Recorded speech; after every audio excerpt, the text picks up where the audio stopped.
A gente vai ler juntos o texto que está em Marcos, Evangelho de Marcos, no capítulo 1 ainda. Bom, eu comecei há 3 domingos atrás uma série chamada Cristificados, né? Todo mundo sabe bem da série, tá lá no Instagram.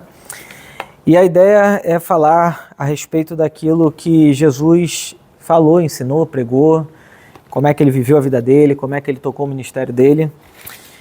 E na semana passada eu falei um pouco sobre a metanoia. Jesus fala, chegou o reino de Deus, metanoia, porque agora vocês precisam abrir a mente de vocês, expandir a mente de vocês, porque chegou o reino de Deus, né?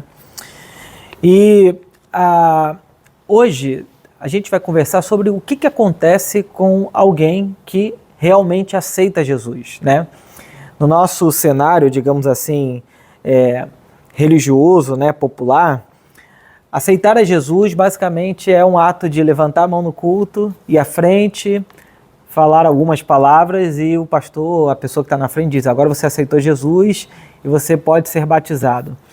Só que no primeiro século, aceitar Jesus era um pouco diferente disso, né?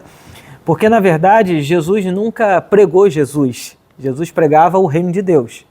E por ele pregar o reino de Deus, ele queria que aquela multidão toda acolhessem, obviamente, o que ele estava dizendo e, consequentemente, acolhessem a mensagem dele, que era a mensagem do reino. Então Jesus, ele pregou o tempo todo o reino de Deus, né? E aí em Marcos, capítulo 1, eu vou ler dos versos 16 ao 20, que é quando Jesus vai convocar, digamos assim, os seus primeiros seguidores, discípulos, alunos para andar com ele. O texto diz assim, enquanto andava à beira do mar da Galileia, Jesus viu Simão e seu irmão André. Jogavam redes ao mar, pois viviam da pesca.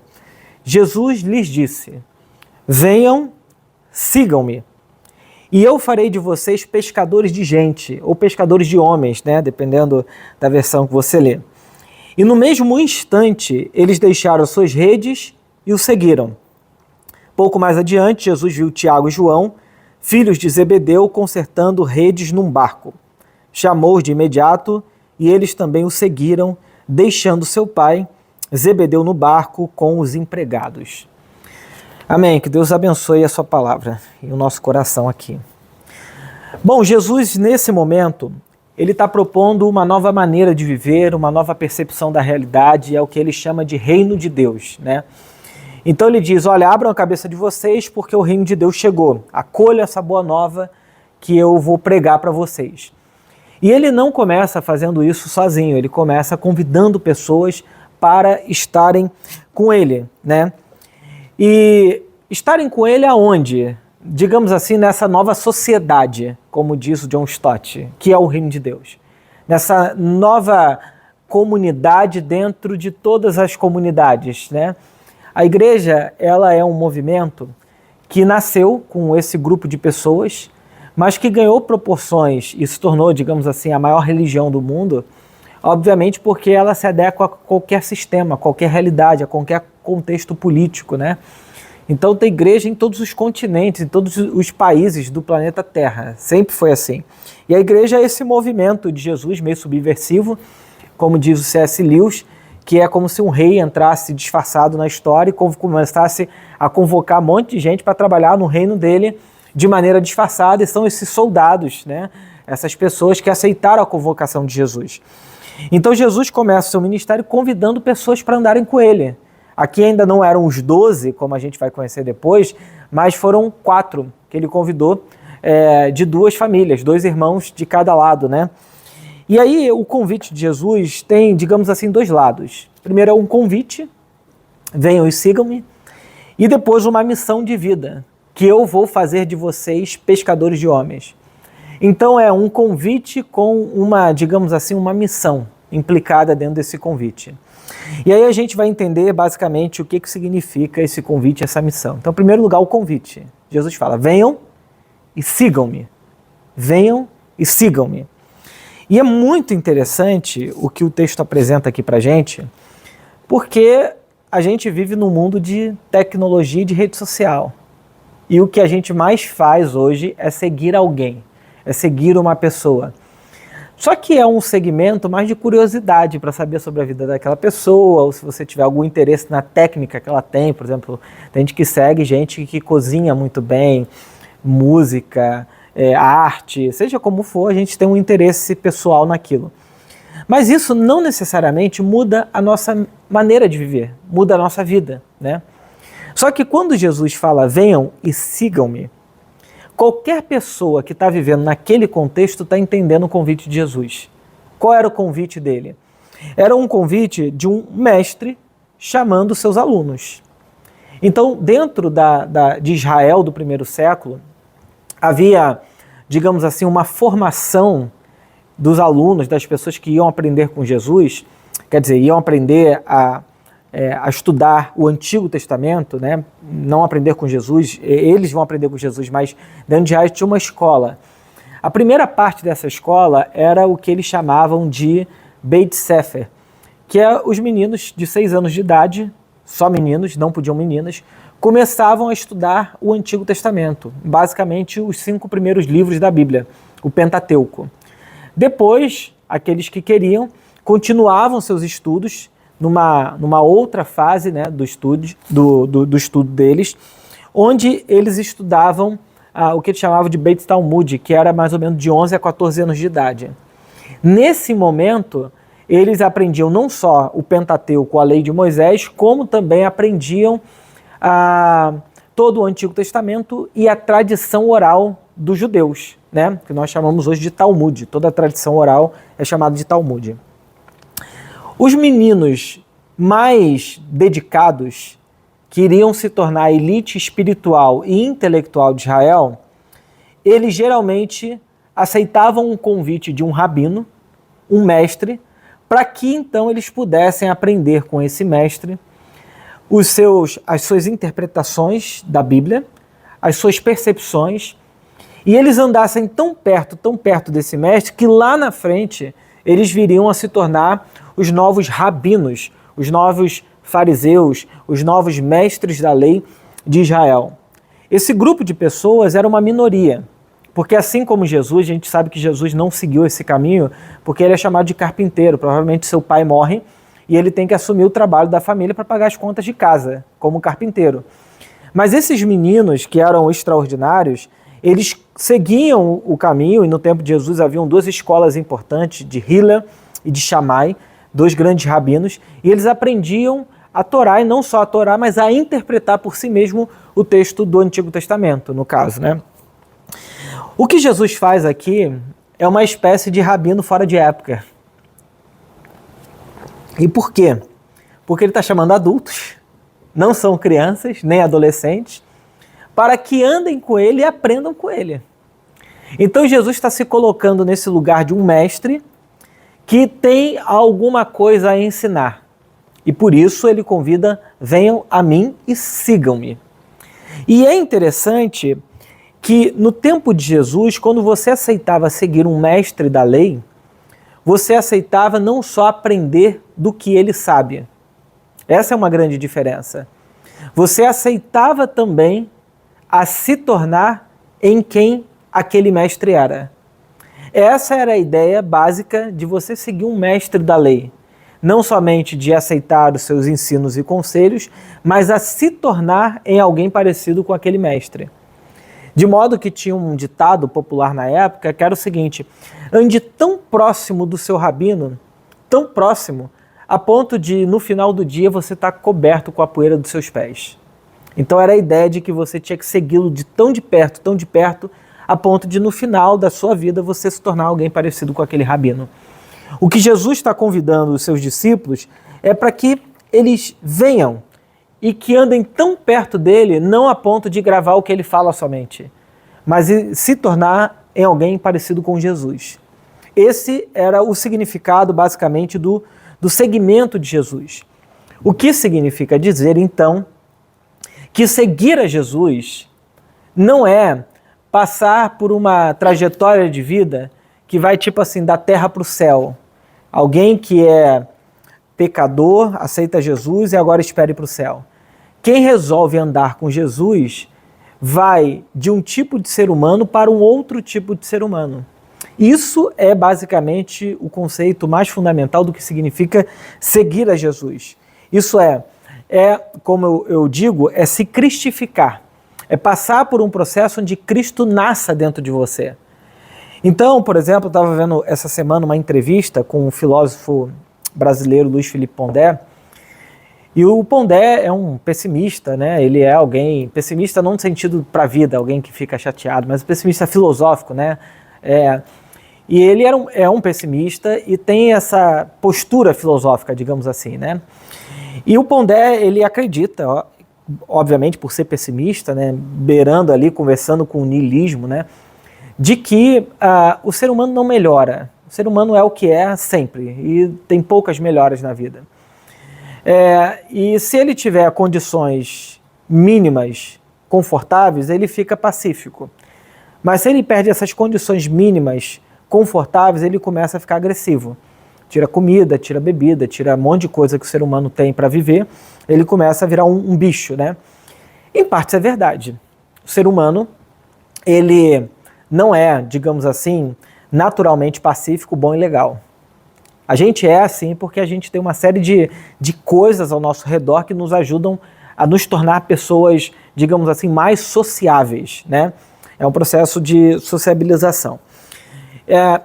E o Pondé tem essa percepção, eu em parte concordo que o ser humano tem essa tendência, né, natural à violência, à agressividade, a outras coisas mais, mas...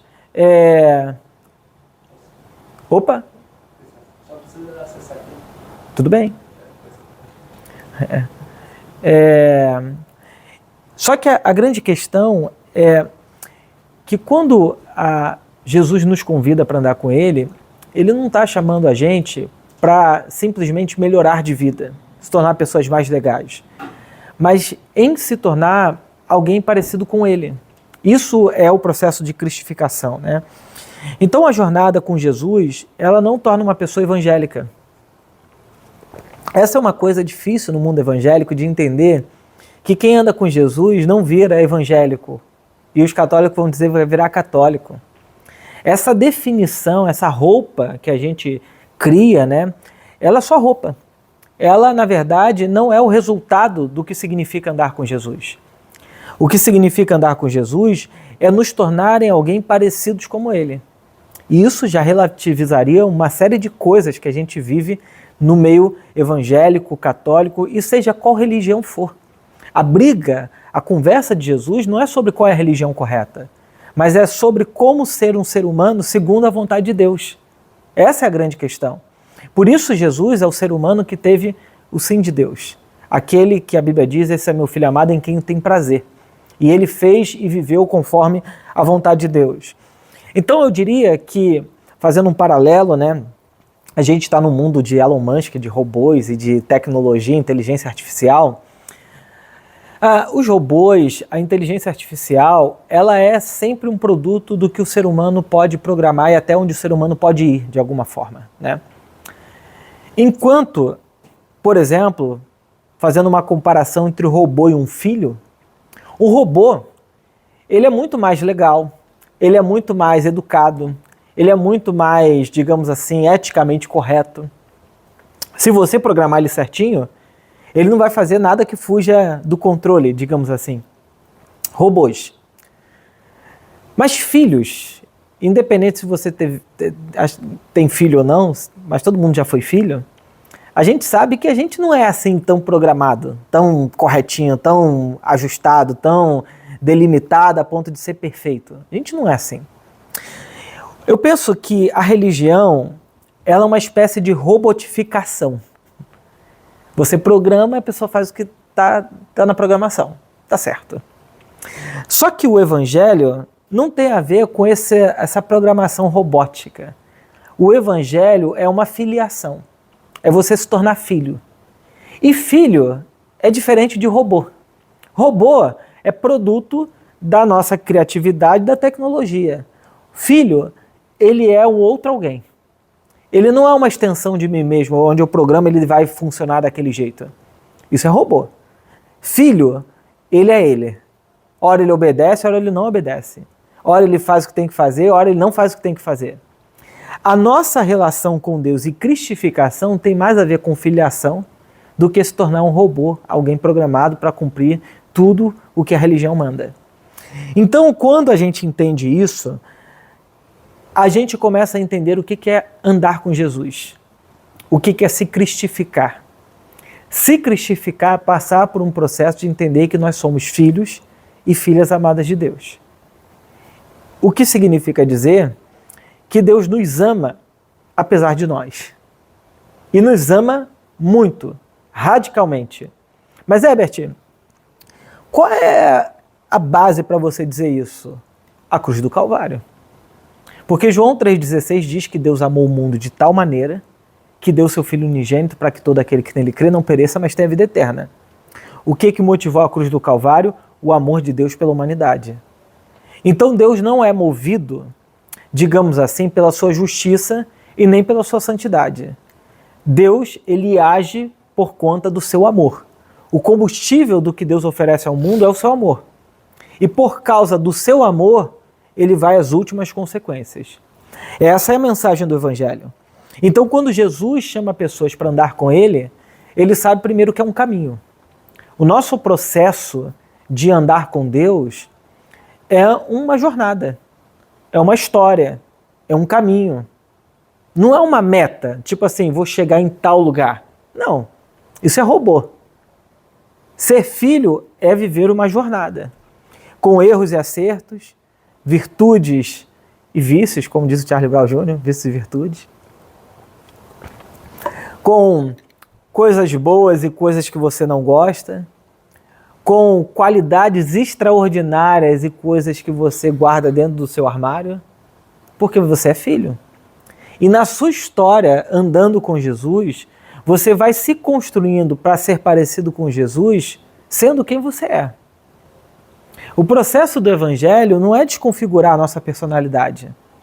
O processo do Evangelho é, a partir de quem somos, termos coisas parecidas com Jesus. Por isso que a Bíblia diz que Jesus é o primeiro entre muitos irmãos. E quem tem irmão, eu tenho irmã, né? Não nasce igual, nasce diferente, mas é irmão.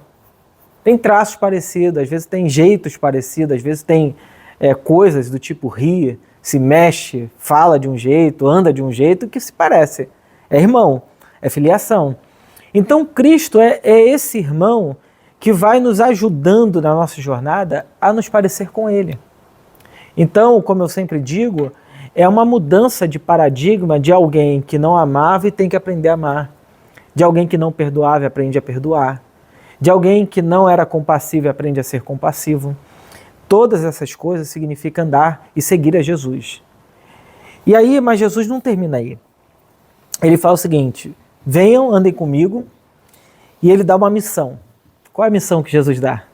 Eu farei de vocês pescadores de gente.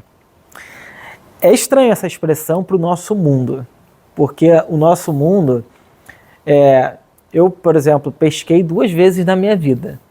Uma foi terrível, que nem peixe eu acho que tinha naquela praia. Se tinha, ele não parou no meu anzol.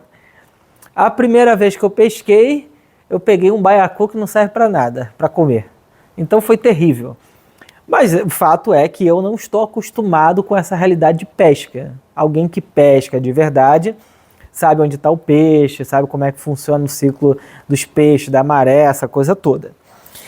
É interessante que quando a gente ouve essa expressão, venham que eu vou fazer de vocês pescadores de gente, eu que cresci na igreja, assim, uma parte significativa, né, fui muito novo para a igreja, eu sempre aprendi que pescar gente é o quê? Tipo, sair daqui do auditório agora e ir para a rua evangelizar. Aceita Jesus, fazer esse tipo de coisa, né? Ou gente que dizia, não, fazer missão é ir para a África, ir para a China, ir para Cuba, sabe? Esse tipo de coisa, sempre ir para algum lugar distante, né? Ou se não, fazer missão é cuidar dos pobres na rua. Isso é pescar pessoas, pescar gente. Bom, cuidar dos pobres na Bíblia Sagrada não é missão. Cuidar dos pobres é prática de justiça, de tzedakah. Cuidar do pobre, do órfão e da viúva não é prática de missão, é prática de justiça. Justiça social para a Bíblia, né? Ou se não pensar que fazer culto é fazer missão. O que a gente faz no domingo é, digamos assim, o nosso ato de adoração a Deus depois de ter vivido uma semana e sendo devolvidos para a semana que vem a partir desse lugar. Mas o que a gente faz aqui não é missão.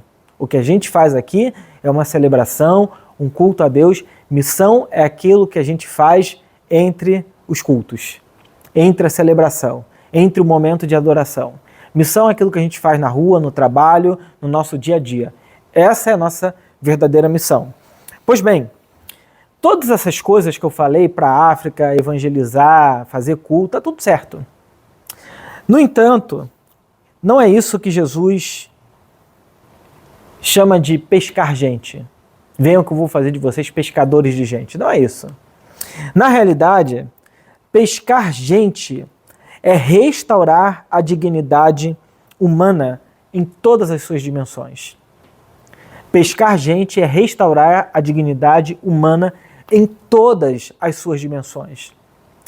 É diferente, talvez, de alguém que pesca um peixe, bota no barco, mata, bota para assar e come. Pescar gente é restaurar, digamos assim, é buscar na identidade de cada indivíduo a imagem de Deus naquela pessoa. Porque o que a Bíblia diz que o ser humano foi criado à imagem e semelhança de Deus. Então existe uma imagem de Deus em nós. Existe uma imagem de Deus em cada ser humano. Mas essa imagem, no relato bíblico, ela foi fragmentada, ela foi despedaçada. Você já viu um vidro que bate alguma pedra, um martelo, alguma coisa, ele não quebra por inteiro, mas ele fica todo estilhaçado? A imagem de Deus dentro de nós ficou assim, fragmentada, estilhaçada dentro do nosso coração. O que significa dizer que a nossa vida, ela é meio confusa, ela é meio caótica. Nós, seres humanos, somos pessoas, digamos assim, ambivalentes, cindidas, como diz a psicanálise. Nós somos divididos por natureza. Nós não sabemos se eu quero esse copo d'água, mas eu pego o copo d'água e digo, não sei se eu quero mais o copo d'água. Eu quero muito comprar um chocolate, eu vou lá e compro chocolate e digo, mas eu não sei se era o chocolate que eu queria. Eu quero muito casar com uma pessoa, mas eu olho para a pessoa e digo, mas será que é com essa pessoa que eu tenho que casar? Porque nós somos essas pessoas que internamente as coisas se dividem dentro da gente. Seria muito bom se a gente escolhesse e ficasse só naquela escolha. Mas o fato é que a gente tem que escolher o tempo todo. Porque existe um outro lado que resiste àquela escolha. Então, as coisas ficam meio que nessa gangorra, né? E quando a gente pergunta qual é a consequência prática da missão de restaurar a imagem de Deus nas pessoas? E aí, essa realidade se encontra no Evangelho de Marcos. Jesus chama seus discípulos para andar com ele, para pescar pessoas.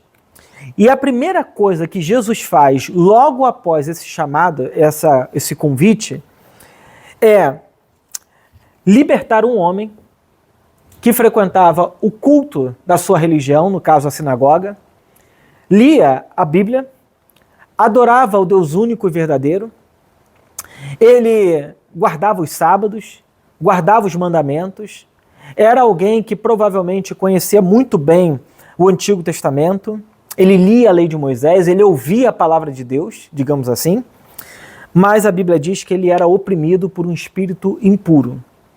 Esse relato está em Marcos capítulo 1, quando diz assim, Jesus e seus seguidores foram à cidade de Cafarnaum. Então veja que eles chamou seus discípulos e agora ele foi para uma cidade que era vizinha da cidade da Galileia, cidade de praia, né?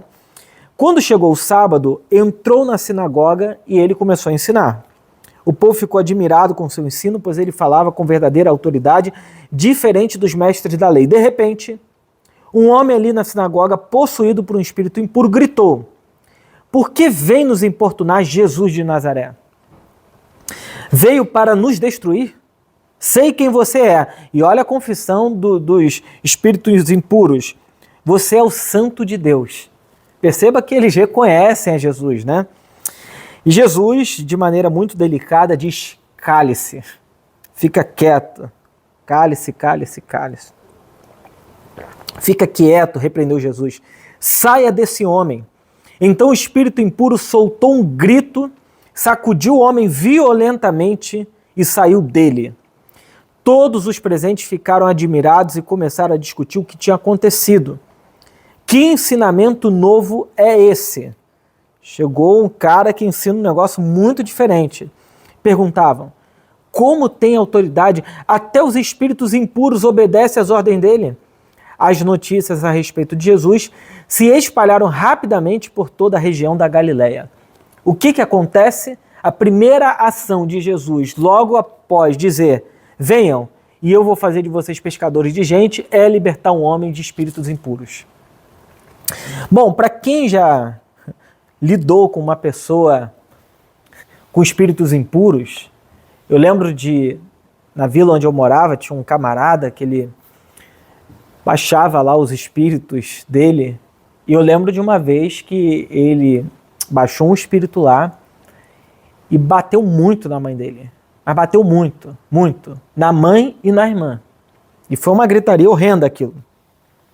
Até que chegou a líder espiritual lá da religião dele e tirou e apaziguou aquele espírito lá. Fato é que quando a gente pensa em libertação, quando a gente pensa em promover o evangelho do reino para as pessoas, pregar, libertar pessoas, pescar gente, eu acho que uma das dimensões que quase sempre ficam ocultas de nós é essa dimensão espiritual. É essa dimensão que é muito difícil explicar.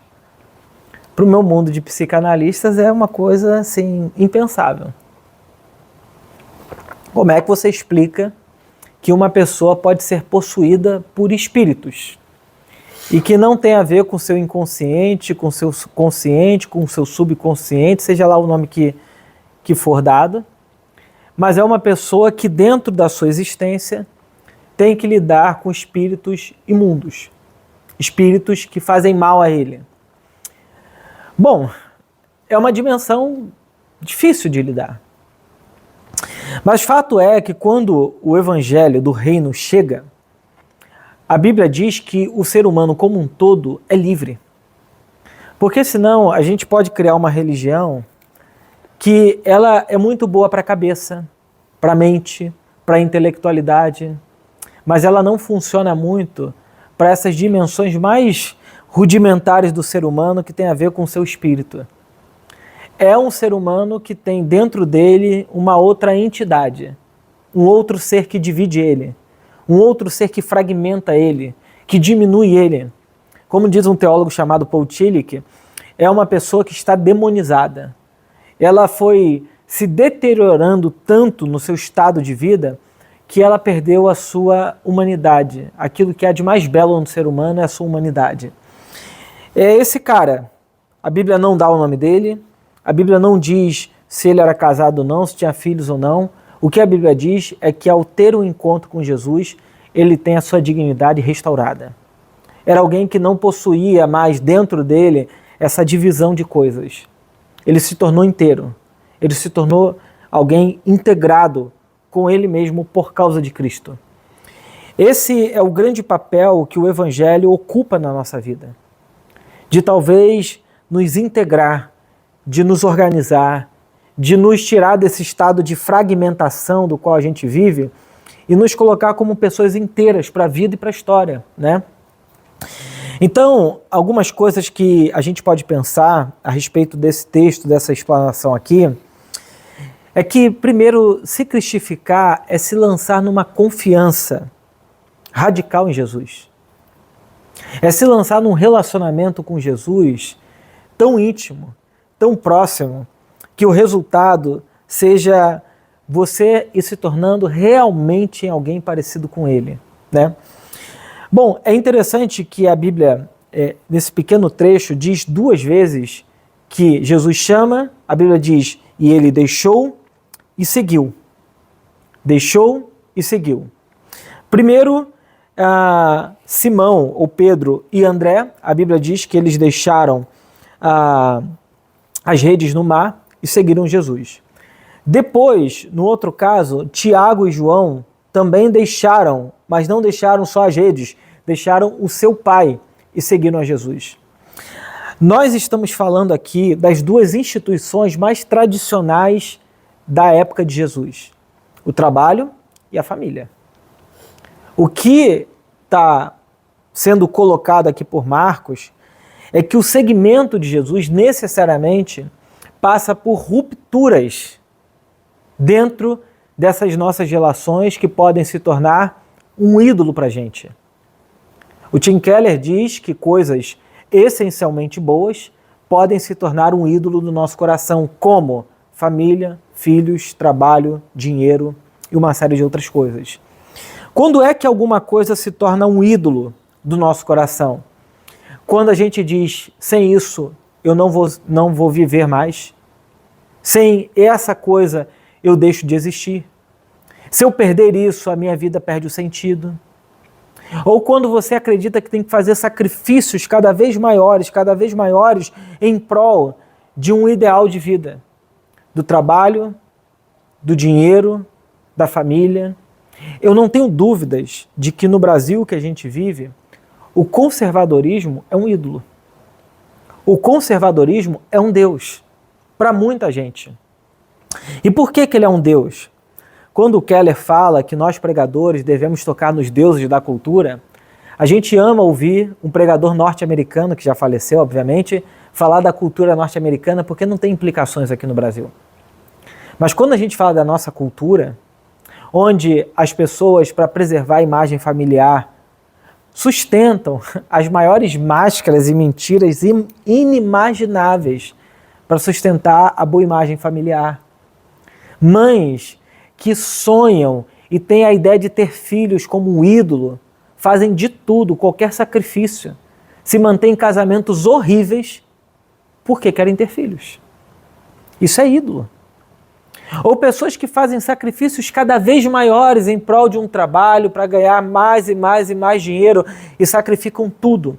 O tempo, a vida com as pessoas, relacionamentos, tudo dizendo o seguinte: se eu não fizer sacrifícios, eu não terei tais resultados.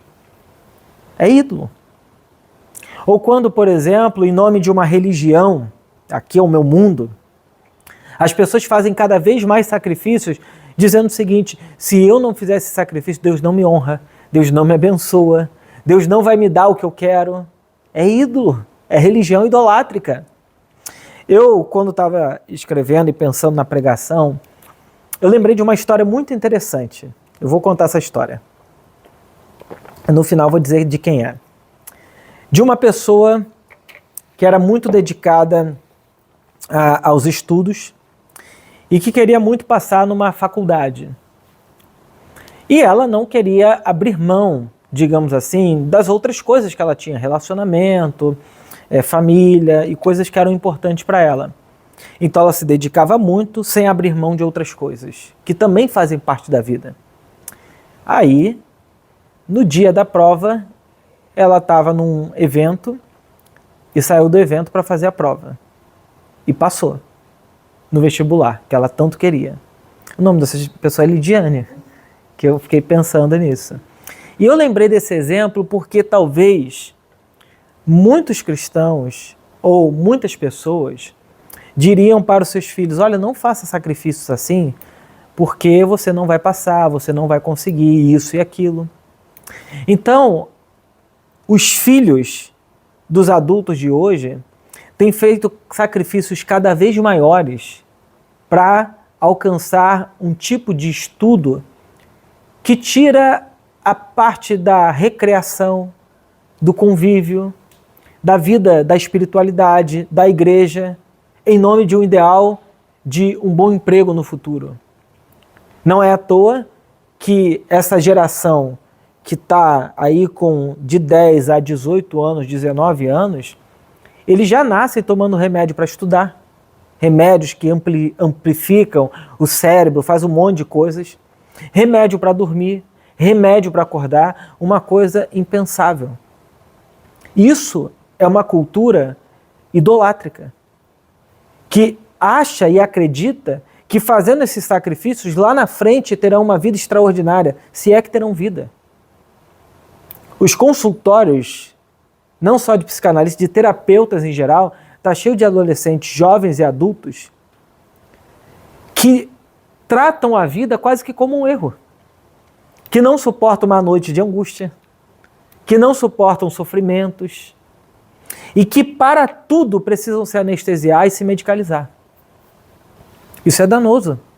Estão perdendo a vida, por mais que estejam vivos, sem aparelho no corpo, mas por dentro estão mortos.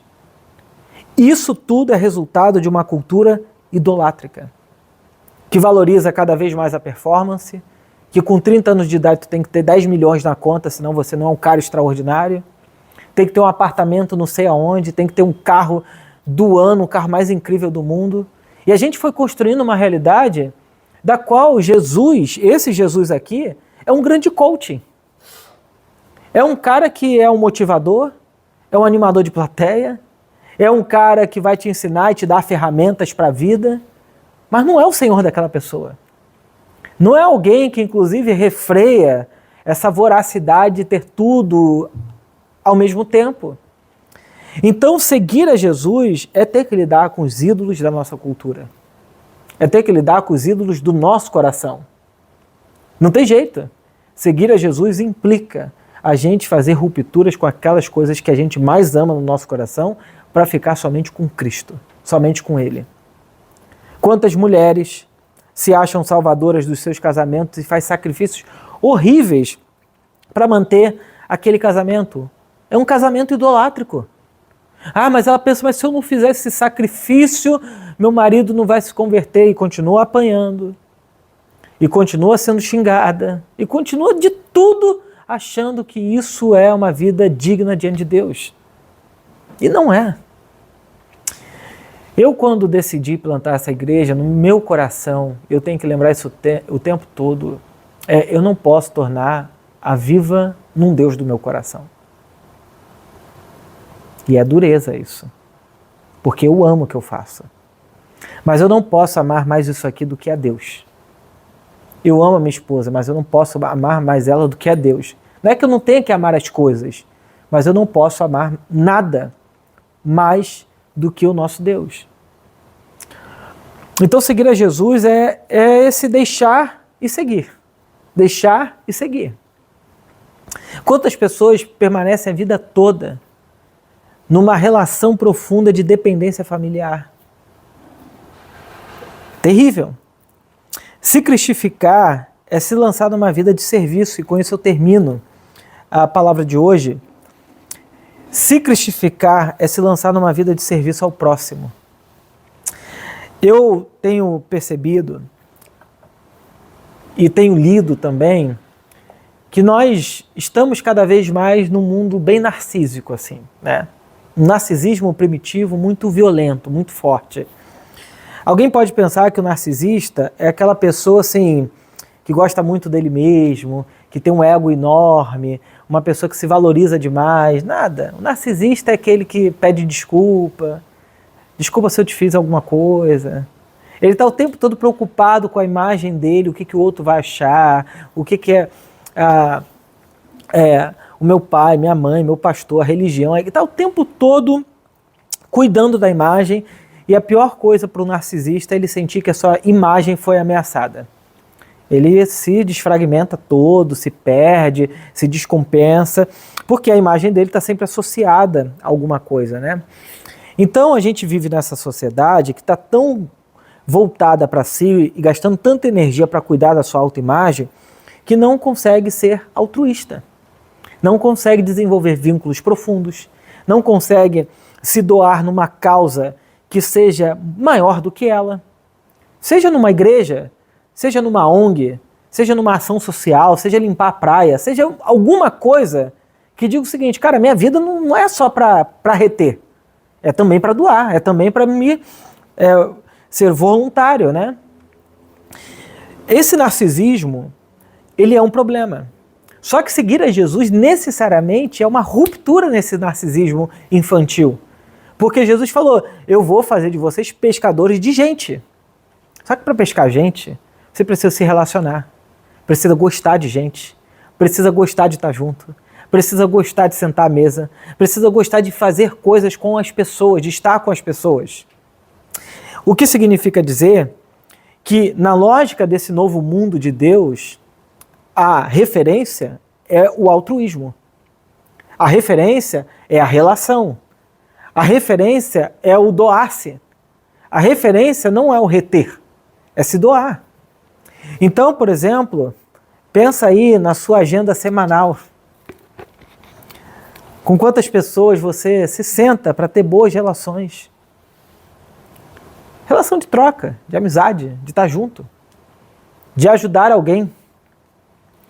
O quão voluntário, e a gente está aqui, mas o pessoal que vai ouvir de casa depois, o quão de voluntariedade há no seu coração. O quanto do seu dinheiro é generoso. O quanto do seu tempo é generoso. O quanto das suas habilidades é generosa. Não tenho dúvidas, a gente não faz e não sinaliza reino de Deus sem estar implicado nesse reino. Sem estar implicado na vida real das pessoas. É muito sedutor a gente fazer um Jesus só voltado para a gente. Só voltado para as nossas emoções. Só voltado para os nossos sentimentos mais basilares. Do tipo, Jesus vai cuidar de você. Jesus vai cuidar da sua vida. Jesus vai, e Jesus está se doando o tempo todo para você. E a gente pergunta, mas cadê a outra parte do evangelho aí? Que é você se tornando um sinal de Cristo nesse mundo. Você se tornando um sinal do reino de Deus nesse mundo. Não tem mais? Não, não pode ser. Porque Tiago diz que se você diz que ama a Deus, mas não ama o teu próximo, você mente. Quer dizer, João diz isso. Tiago diz que se você diz acreditar em Deus, né, se você diz que teme a Deus, que você tem fé em Deus, você deve olhar para o lado, né? Então, seguir a Jesus, se cristificar, é se colocar numa vida de serviço. Só que serviço não é quando eu quero. É uma frase da minha sogra muito boa. A gente deve ajudar, não quando a gente quer, mas quando o outro precisa, né? Frase da Dilma, da minha sogra. A gente deve ajudar quando o outro precisa. Pois é, essa é uma vida de serviço ao próximo. Porque quando a gente ajuda só quando a gente quer e está descansado, isso não é serviço. Isso não é sinal do reino. Sinal do reino é fazer quando não quer. É fazer quando não gosta. É fazer quando não está afim. É se colocar, fazer da sua vida um ato de serviço a Deus e ao próximo. Então são essas duas coisas que eu queria chamar a atenção para a reflexão de hoje. Se cristificar é se lançar numa confiança radical em Jesus. E se cristificar é se lançar numa vida de serviço ao próximo. Amém. Amém. Vamos orar? Deus querido, muito obrigado pelo privilégio de estarmos aqui nessa noite. Obrigado por essa palavra, por esse entendimento desse texto. Nos ajuda, nos dê graça, nos dê fé para realmente vivermos conforme a tua vontade, Senhor. Em nome de Jesus, amém. E amém. E amém.